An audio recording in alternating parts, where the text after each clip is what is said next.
Look what's happening. We have depression, Prozac, all of these things. These are all indicative of an overall state, because people have great difficulties in life. And this is the beauty of our religion, is to give us an ability to struggle in the world and keep our sanity, to maintain our sanity. Muslims are having a difficult time. Many Muslims are economic migrants. They move because they're forced to. I was on a plane, and don't anybody laugh about this story, because you have to understand how powerful and meaningful this is. I was on a plane going to Kuwait, and I sat next to a very famous Kuwaiti, Muhammad al-Awadi, and very brilliant man. The stewardess came, and she was I knew she was from West Africa because I spent time in West Africa. People from West Africa are always surprised because I say, you're Yoruba? They say, how'd you know? Because people don't know that in this country. I was in a taxi, and I heard a man start talking, and I said, oh, you're from West Africa. He was really surprised. He said, you're the first white American that ever knew where I was from. But I said to her, where are you from? She said, Senegal. And her name was Aisha. She's a stewardess on an airline that served alcohol. Muhammad al-Awadi asked her a question. He said, how do you feel about serving wine? She said, it troubles me. She didn't have a hijab, so there was no outward display of her religion. She said, it really troubles me. And he said, but she said, but I always serve it with my left hand. See, people laugh. They think that was funny. I actually cried. Because what she was telling me then was she was connected to her religion. Because Muslims do foul things with that. They clean filth with their left hand. And that's what she was articulating by that. She said, I always serve it with my left hand. That's a level of consciousness. That's a conscious connection with your Lord, despite the fact that she knew that it was prohibited. And then she said, and I always ask the non-Muslim stewardesses in Ramadan to serve it for me. This is what people are going through out there. And there's people that can look at her and look down on her. That woman, I wanted to ask her to make dua for me. That's what people are out there struggling with, holding their religion together. That is the meaning of the hadith. Towards the end of time, to hang on to this religion is like hanging on to a hot coal. Like a hot coal in your hands. That's what that woman was articulating. Our Prophet ﷺ saw that coming, but she was connected to her Lord. She hadn't severed that tie with her Lord. And as long as that tie, however flimsy, if it's sha'ratu Muawiyah, the hair of Muawiyah, however flimsy that tie is, if that tie is there with your Lord, that door is always open. Ahmed Badawi, one of the great saints of Islam, said that the door that he came to his Lord through was ta'zeem and makhluqat, exalting the creation of Allah subhanahu wa ta'ala.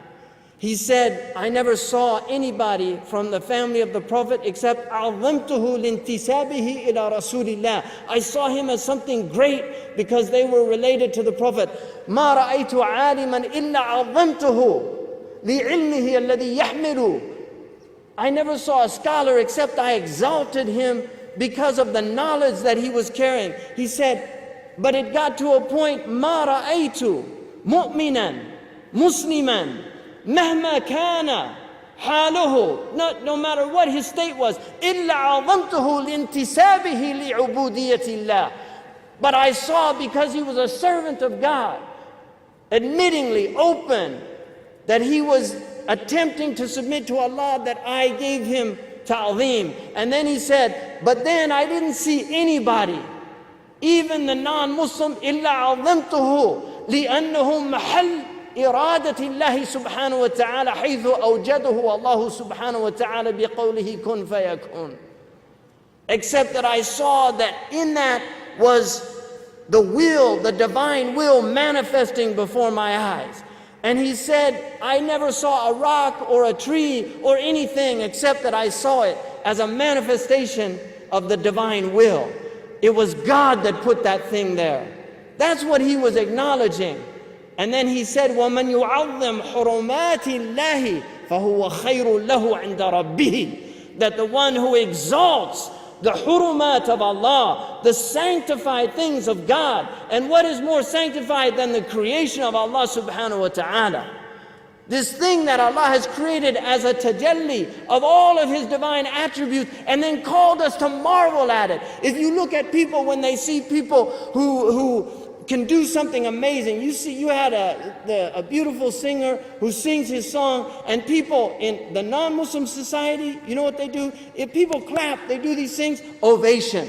They do an ovation, right? Which is to praise. That is because of what's happening in their hearts. They see something extraordinary and they want to praise that thing, because they're seeing something that has affected their souls.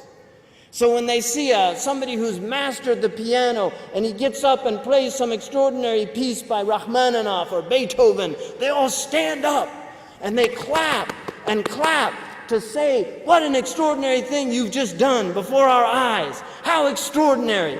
That's what they feel like doing because it's so amazing. And yet, we're in this incredible existence, this amazing creation, stars in the heavens, galaxies. We've got Hubble telescopes that look at the far corners of the universe, the massive expansiveness. We have flowers that bloom before our eyes. We can watch flowers that move across as the sun moves across the sky. The flowers follow the sun. The Arabs call them ubad al-shams. We have animals that can do the most extraordinary things. Elephants that can carry extraordinary weight on their backs, but ants even more extraordinary that can carry many times their own weight. All of these things happening before us. We have women right now in this room. There's a fetus, a baby developing in their wombs. Mitotic cell division at rapid rates. All of these things are happening everywhere. And we don't feel compelled to give God a standing ovation?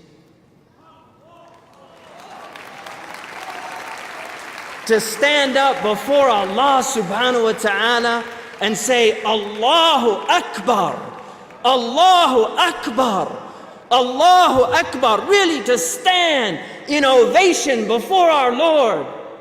Like people stand before some poor soul who's perfected some little trick on a musical instrument, who can pipe a tune out, and we're compelled to jump up and clap and say bravo, bravo, and we can't get up for the Lord of the worlds and say Allahu Akbar.